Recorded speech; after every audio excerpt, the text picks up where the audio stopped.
Hello everybody and welcome to another edition of Magic Mics, proudly sponsored by CoolStuffInc.com, Mana Traders, as well as Twitch subs and Patreon supporters just like yourself. I am Evan Irwin and get started each week by saying hello to my two co-hosts, MTG Nerd Girl. Hey guys, welcome back. Ruben Bressler. How's it going? I'm a little close to the camera, so I have to put the peace signs here. A little close. Hey. Let me scoot away a little bit. There we go. What's going on? If you missed our pre-show, patrons and subscribers get access to our extended version early. And with that, we kick it off with our first pick in our giveaway. Get your chance at $50 worth of anything at CoolStuffInc.com by typing !raffle in the chat. But sub first to get 2 chances to win and support your favorite streamer with your suggestions at the end of the show to see who we raid tonight. Thanks to our sponsor, CoolStuffInc.com, where you can find cool stuff in stock every single freaking day. And speaking of having cool stuff in stock, we just go right into the first pick, which is the fact that CommandFests continues in June and July. Not only right there up front, top link of the website on the wizardsmagic.gg website, Orlando, Florida, June 16th through 18th. We are going to have ourselves a Command Fest. And yes, we're going to talk about it a little bit because I've been working on this thing for a long time, and so is Nerd Girl. So, you know, we get to show off a little bit. We get to have fun. But yeah, Command Fest Orlando is coming on the pre-release weekend, June 16th through 18th. So that should be lots and lots of fun. Let me see if I can get this window squeezed appropriately. Now, this was the previously referred to unannounced competitive REL in Orlando event, right? Well, it's not competitive, right? Because it's a Command Fest. Casual REL. Right, but casual REL is a thing that's happening, and it'll be here in 50 days. And we've announced the packages, and we have a professor, Clarion Community College, professor token, and playmat, which is awesome. Event promos that they can't tell us what it is, so all I can do is promise you'll get some, which is a thing, but we should know more about that soon. But yeah, we got the professor and we got some promo stuff with his likeness on it, which is cool. We're gonna have a photographer there. The Asian Avengers showing up to their first CSI event. I want you to look at John Stanko, and I want you to look at the professor, and I want you to look at John Stanko, and I want you to look at the professor, and we will figure out if they can both be in the same room at the same time, or does Prof have a secret life? Tali Vest showed up for cosplaying, which should be a lot of fun. And we are not at the hotel at the last one. We're back at the Hyatt Regency, which we were last year. That hotel is super dope, and I loved it. Nerd Girl, how you feeling about this show? Yeah, I am very excited. I've stayed at both of the hotels now that you guys use, and they are both fantastic. Super easy, roll out of bed, go straight to the convention. There's no fuss or anything. They're both really good food. Everything is always a very good show in Orlando. So if you guys are deciding between two different cons, if you're in the middle or something between the two, I very much recommend these. Cool Stuff always puts on probably the best Command Fest I've ever been to. I mean, we can brush off our shoulders a little bit. Helping. I mean, officially helping. That's fantastic. We're very excited about that as always. Nice. But yeah, so Command Fests are coming and events are back and like the nature is healing.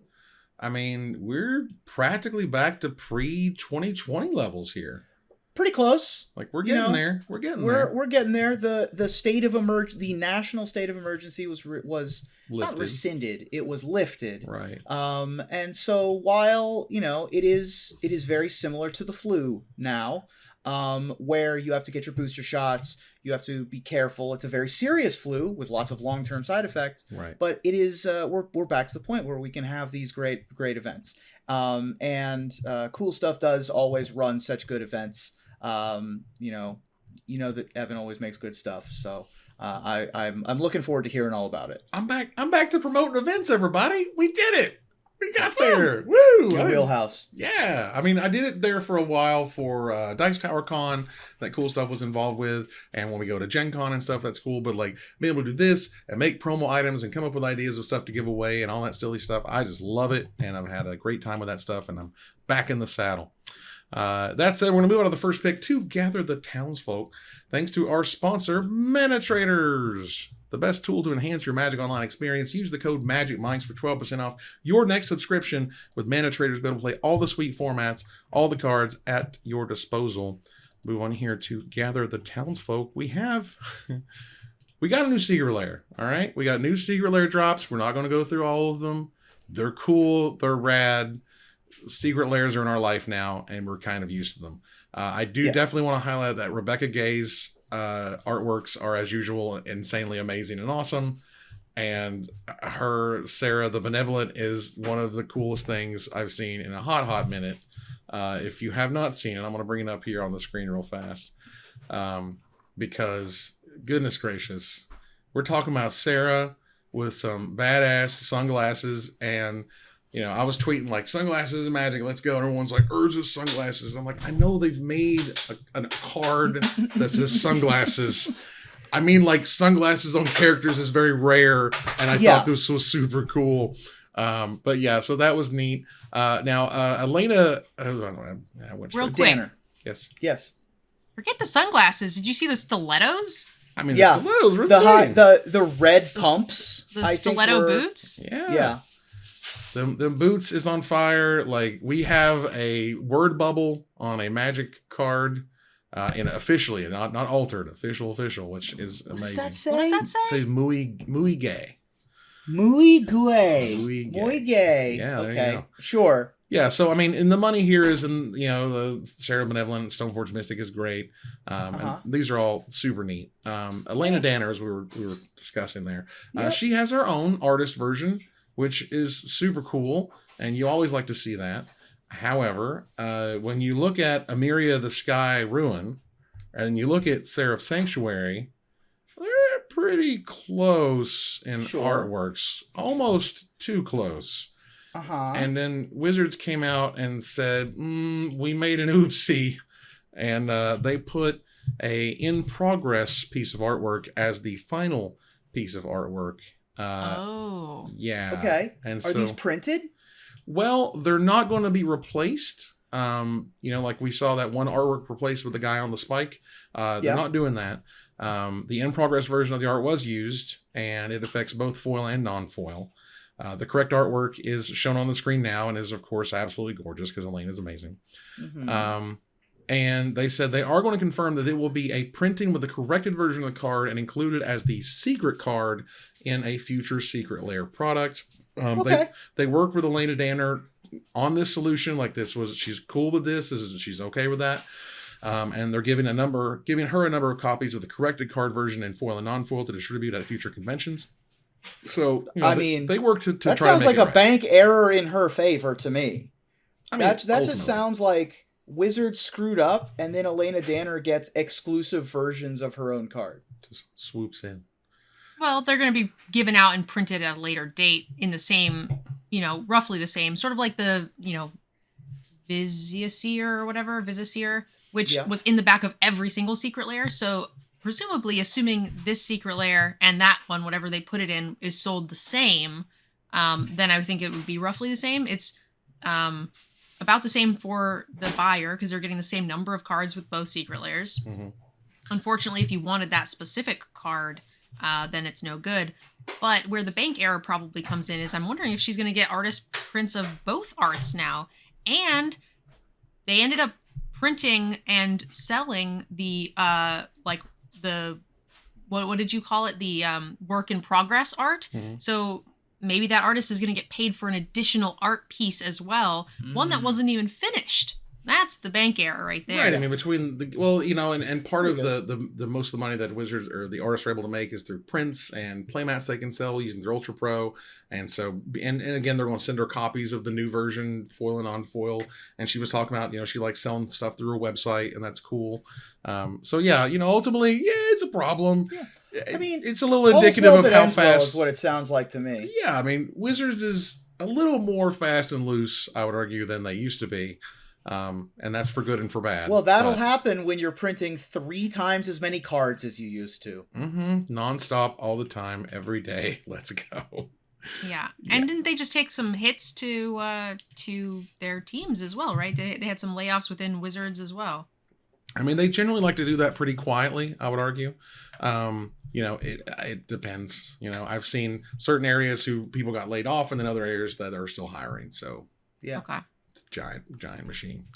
Wanted to note real quickly here, this week, there is a sale on CoolStuffInc.com, as there is every week. However, this week is the anniversary sale. 21 years of hanging out with cool stuff in stock. And I've been around now for almost 8 of them. I was going to say. Wow. It's been a minute. That's a minute. That's been a minute. It was the end of 2015. It was the start of 2016. So yeah, so 7-ish, years or so. And that's super cool. And I can tell you, I'm absolutely thrilled to be here. I think it's great. The company's amazing, has fantastic management, and they do really well, for their employees, and I'm just super happy to be working with them. So yeah, that's awesome. I mean, there's a couple reasons why we are sponsored by Cool Stuff. One is that they'll pay us, but another is that they're great. Like we aren't just gonna take any sponsorship, and Cool Stuff has always been easy to work with, super wonderful supportive to work with. Yeah, absolutely. I'm the marketing manager there. I get it, but again, they were awesome before I was the marketing manager. Right. Which is great. So 21 years, let's go 21 more, shall we? And let's move on here to Desperate Ravings. This is the thing y'all been waiting for. I know you've been waiting for it. I know. We're just like, when are they going to get to it? When are they going to get to it? Oh boy. Well, we talked a little bit about it last week, and the drama has only increased. Let's put it that way. So the Magic YouTuber who was affected, who spoiled the Aftermath set, who opened not just one box, but 2 complete collector boxes in front of everybody to spoil the entire set for everybody. He was visited, him and his wife were visited by a security firm that is known as the Pinkertons, and is a Pinkerton agency that's been around for a very long time, with a really general bad reputation, to be clear. Not great. I do think, and I do want to try to back up everybody just a hair, and remember that, they didn't send people with Tommy guns. Okay. They didn't send the fedoras and the giant suits, the 7-foot guy who's like pressing into them. I think they clearly, they had a security firm that they hired to go find this guy, to talk to this guy and try to get the product back. And that was what they were doing. And in the process of doing so, I'm sure they were intimidating, no doubt. And I'm sure it was upsetting, to be explained that what you were doing could cause serious harm and you could possibly go to jail and fines and all this other stuff. And if they didn't want to hand over the stuff, they'd have to get local law enforcement involved, because this is what they're there to do, is to get that stuff. And so this idea that they were like swatted or they threw the gangsters on them, like, this is a multi-billion-dollar company protecting their assets through a company that does security and private, detective / services of that nature, to find and retrieve the stuff that was not taking the right way, was not given or distributed the right way.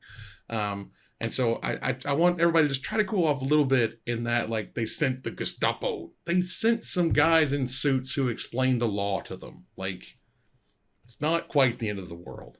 Either way, that product now does live with Wizards, and I'm sure they're tracking it down as fast as they can. And again, it sucks. But the problem with me at this is that you have to say, how did this person get the product? And then you say, what's the most innocent way for the product to have gotten into that person's hands? And then you say, of all the mistakes in distribution, of all the places that it could have gone, of all the places in the world this product could have ended up in the hands of a YouTuber who opens product on their channel. Isn't that a little weird? So with that being said, you'll get this kind of response. Because again, and for the people who are just like, Wizards didn't lose nothing. Wizards lost a ton. Wizards lost hundreds of thousands of dollars in R&D, in marketing, in packaging, in art, like paying people to create marketing plans that now are just completely weirded out, if not shot. I'm guessing they're going to try to run it back the way they planned it. But, all of this stuff that they work to try to show you in the right way. And I just felt bad for all these people at Wizards who worked for years, y'all. Even if you don't like the set, even if you don't like the cards or whatever, they did work for years to try to make something neat and interesting. And that got the rug pulled completely out from it. And as we mentioned last week, and is continuing, The sales of the set are impacted. The price that you're selling the set is impacted. You can get Aftermath now for a lot cheaper than you could before these videos existed, which means it's going to be less profitable for the stores, which means it's going to be less sales in the stores, less excitement. And this is already a weird product that didn't need somebody to spoil it ahead of time. That's all I got. Yeah. So there's a lot of outrage on the internet today about the Pinkertons. My personal thought here is that you send someone to go get your product. Those people, whether it is a above board organization or not, and these are definitely above board, they are not going to be the Girl Scouts. They're people who are there to collect property. And people don't tend to like it when they're there to collect property. So that's, to me, fine. The other thing is, I don't care, this is going to sound mean, but even if you imagine the best way this person could have gotten this product, the most innocent way, it fell off a truck and his friend gave it to him and he, he knew better. This is a channel that's designed to open product, right? That's all they do is open packs, which means they know what packs they want to open. They do new stuff to spoil it to get, the sooner they can get those videos out, they know the better that those videos will do. Oh, yeah. This person 100% knew what they were doing, and I do not feel bad for them in any way, and I hope that their videos do terribly. Yeah. So there's lots happening here that's great. First of all, the name Pinkertons is not a thing I expected to be in the news associated with Wizards of the Coast. But first of all, every big company works with private companies, private security, right. Detective agencies that look into legal issues before they're passed over to the attorneys, right? Like, this is not unique. The unique part is not every private detective agency has the historical significance of the name Pinkerton, which if you Google Pinkerton is like a synonym with like union busting. Yeah. Like you strike break. If you're a Pinkerton, you are going to strikes to break them up. There is a law that prevents them from being employees of the government, like specifically them. Right. Well, that's because they're referenced in like James Bond and Sherlock Holmes novels. They've been around that long. So to hear the name Pinkerton is a little anachronistic in 2023 in general, but especially associated with something that I perceive to be as modern as Wizards of the Coast. Now, it's not weird to do this. It's not weird to send people. Also, by the way, Wizards said that they tried to get in touch with this guy before they sent anybody to his house. Trust it if you want to trust Wizards of the Coast or not. They said that they made several attempts to contact the person privately with no response. So I do not doubt this at all. Yeah, I don't doubt it either. I don't think that Wizards wanted to have this conversation be happening in public. So I agree. What did the guy think was going to happen? Also, it's not like the guy was streaming live, right? This was a pre-edited video that he uploaded. That he then uploaded. So I have little to no sympathy for the guy who uploaded the video. He's sitting there talking like, I've never seen these cards. These cards seem brand new. Oh, what does this do? What does that do? It's like, because that these cards are not supposed to be out in the world. And the title said, I don't even think these are spoiled yet. Like, you literally open product for a living. You know about release dates. You know about spoilers. You know about everything. So, and go ahead. I was just to get the rest of my thoughts out before you go on for another 5 minutes. I'm just kidding. I do have sympathy for this guy's wife, who was not part of this, probably wasn't included in any of this, and then opens the door first thing in the morning to some shakedown heavies at her door, and those are 6/4s with menace. So that's tough. That's a tough way to start your day. It's true. So that's a little bit sad. But overall, this could have been avoided on so many fronts. And I have a little bit of sympathy for Wizards for getting another set spoiled in a bizarre way. And it's just such a weird situation. the only thing to me is the continued framing, and someone even asked earlier in the show in chat was like, "Are you going to talk about how WotC sent the SWAT team after this guy?" He didn't send SWAT nothing. They did not send gangsters. They sent some dudes in suits that do private security for giant companies. Like that's what they did because the guy wouldn't get in touch with them. Honestly, what blows my mind. And this was the thing I was talking to my buddy about earlier today, was there's a real contrast between Nintendo, which is already getting in trouble right now because they're going and putting copyright strikes on YouTube channels for playing games with modded content, like Zelda Breath of the Wild with a mod on it. They've been striking that stuff off YouTube. And how Wizards kind of respond to this. Like, for example, like, why did they let those videos up for days, right? Like, why wasn't they in there like with a copyright strike on YouTube to take that video down as soon as possible? Not only did the video stay up for days, the second video went up, right? Like, well, blew my mind. Wizards can't just put in a thing and have it immediately taken down. There's a process that they have to go through where that person has 30 days to appeal it and so on and so forth. So ad revenue can get immediately frozen from the person if they try to copyright it, but in order to get a takedown, that could take days. Yeah, again, I don't know the machinations when they're at a company that big with that many resources. It was just, for me, I see, like, imagine you were playing right now, on a YouTube stream playing the new Zelda game when you clearly shouldn't be. Like, how long is that going to last, right? How long does that stream last before he's taken down? I don't know. But what powers have Nintendo more than 0 seconds. So you're getting some amount of clout out of it. Right. No, and you will. There were streamers that streamed a game one full day in advance, and none of those streams got taken down. All of the streamers got in trouble with Twitch, but none of the streams got taken down.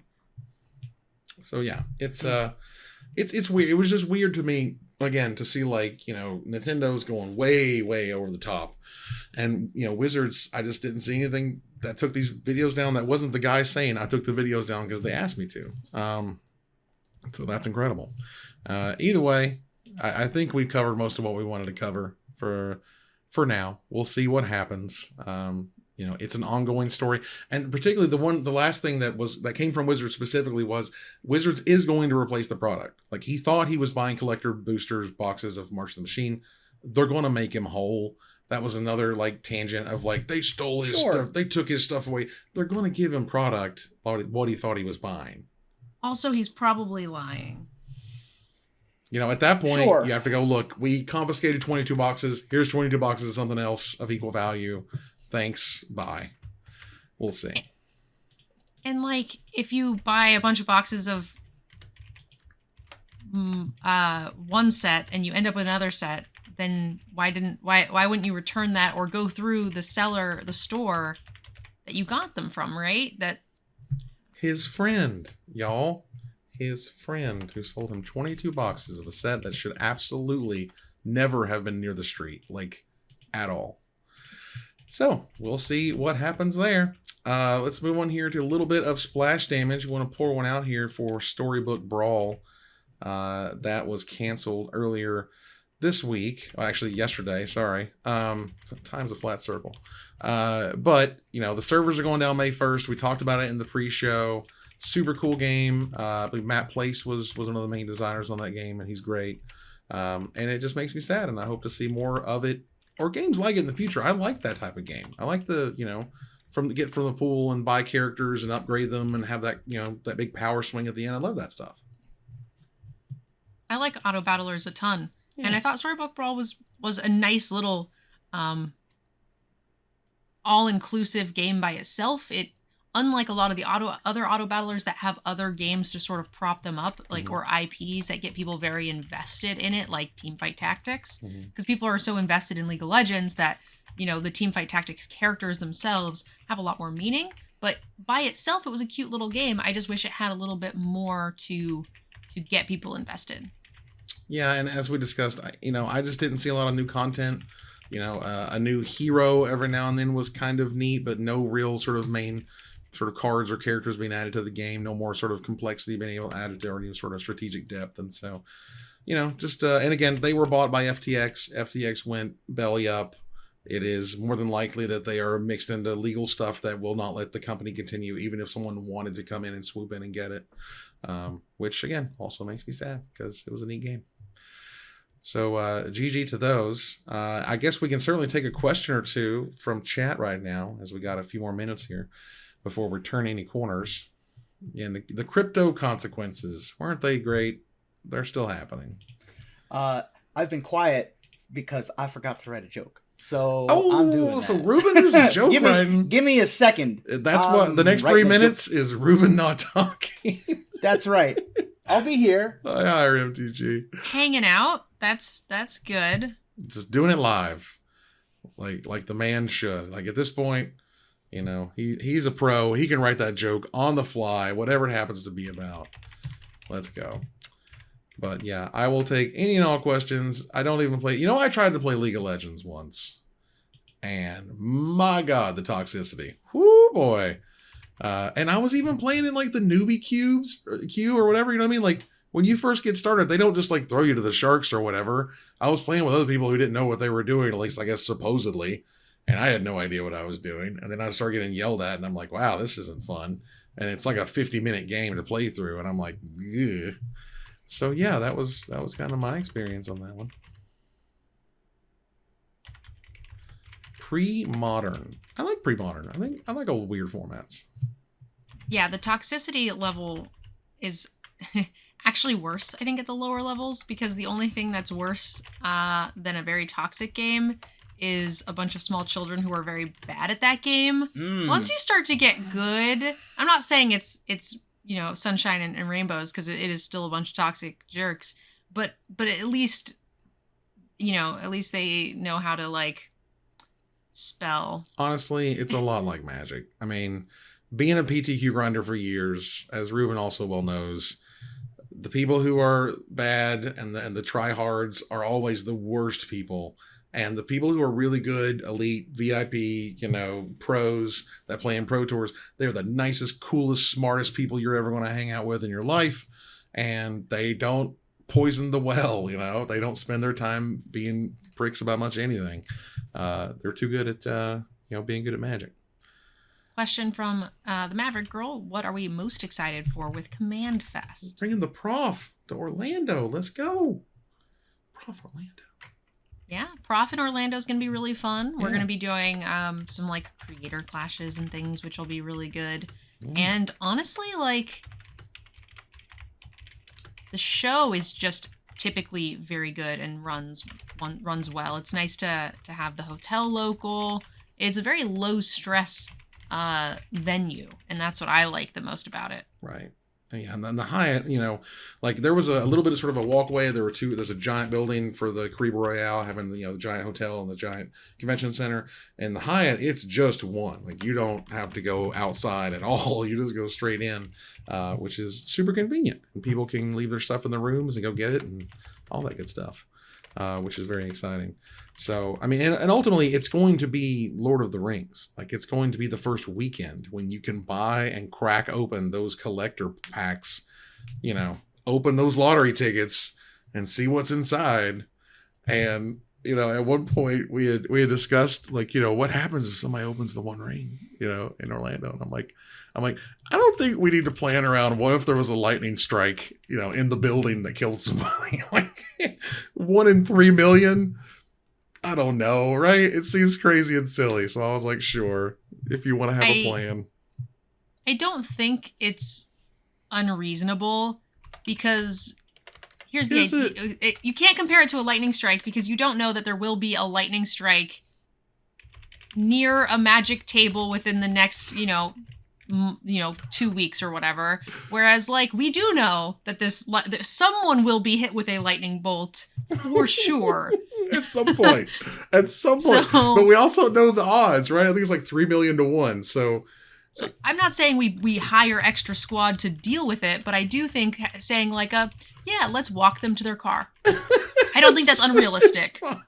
It's fine. I just, that's going to be such a weird, like, pandemonium moment wherever it happens to whoever it happens to, And it's going to happen to some little kid whose has no parents idea. get them a Christmas present that they don't know what it is, and they're going to open it, and then they're going to put it in a shoebox, and then we'll never know where the ring is. And that's actually kind of like super fitting. thematic. Super thematic. Yeah. It ends up in the bottom of a river, right? There you go. I hope it never turns up, and it everybody is just hunting that product forever. It wants and it's to be just found. like in someone's basement. Oh my God. Now, with the estimated attendance, and the amount of product that's going to be opened, like it's almost guaranteed to a little bit of a degree that we're going to have some serialized cards show up in the room, like the soul rings and stuff. But, the one ring is the one ring. And again, you can sit there and just, scratch lottery tickets all day. That to me is the most exciting part. A little silly, a little degenerate, but like we play a little bit of a silly and degenerate game at times. So yeah, it's fine. I'm very excited. That's gonna be cool. All right, Ruben, is the joke? I'll get there by the time you're done. Oh boy, well that's exciting. Well, because first, sure, because first we have to turn the corner here to the finisher. Cheese it! It's the Pinkerton Detective Agency. Well, now that we're on the lam from the 1850s, what else from the 19th century should make a comeback, Ruben? Well, one of the major feats of literature came out in the 1850s, Moby Dick. And with the recent popularity of the Dan format, I'm excited for its next evolution. Mono Blue Whale, the largest format in the history of the world. Would it be the most expensive? Would it be the most expensive? I don't know. It is the Mono Blue Whale. It is the Mono Blue Whale. It feeds on the smallest of cards, though. That's true. Nerd girl. All right. Well, I love combo decks. 100% not true. I'm so excited for the next loop demonstrating combo, the internal combustion engine. Very nice. Very nice. Well, look, more states were admitted to the Union in the 1850s than any other since the original 13 colonies, with major thanks to the most famous president of all time, Millard Fillmore. Millard Fillmore. And MTG's getting filled with more formats every day, from pre-modern to Oathbreaker. So I'm excited for the next one to come down the pike, Pinkerton Aggro, featuring lots of extort and a good amount of artifact destruction. Goodness. Nice. And that ends another episode of Magic Mics. Thanks for joining us here to discuss all things Magic. Thank you, Nerd Girl. Thanks for having me, guys. See you next week. Thank you, Ruben. Thank you. I definitely wrote all of those early. Totally not at the last second. Absolutely fantastic. Well, we move here to our final slide. I want to thank our sponsor, CoolStuffInc.com, our co-sponsor, Mana Traders, my co-host, MTG, Nerd Girl, and Ruben Bressler. You guys for watching and listening. I hope you support us at patreon.com/magicmics. Please follow, like, tweet, favorite, share, subscribe to everything social that tells people we exist. Catch us online on our Discord, twitch.tv at Magic Mics, on Twitter at Magic Mics Cast, our Magic Mics subreddit, and like the Magic Mics page on Facebook. Or join us here next week on Thursday for another episode of Magic Mics. Good night, everybody.